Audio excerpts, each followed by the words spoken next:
আমরা যে যৌক্তিক দাবি আদায় পুরো বাংলাদেশের ছাত্র সমাজ লড়ছি, সেই দাবি আদায়ের আন্দোলনটি স্থগিত হয়ে যেতে পারে।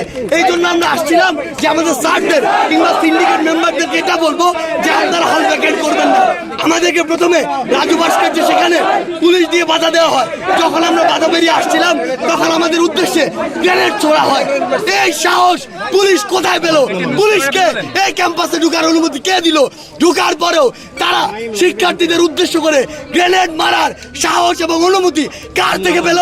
এই জবাব পুলিশকে দিতে হবে, ঢাকা বিশ্ববিদ্যালয় প্রশাসনকে দিতে হবে।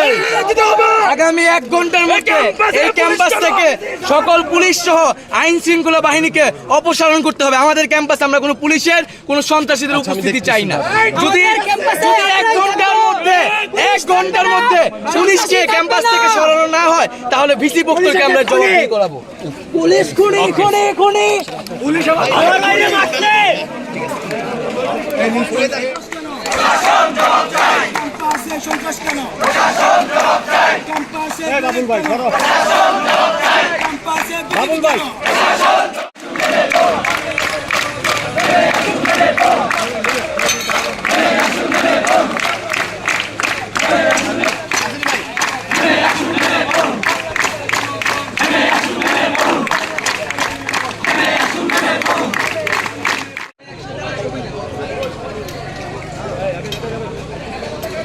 কথা বলুন তো।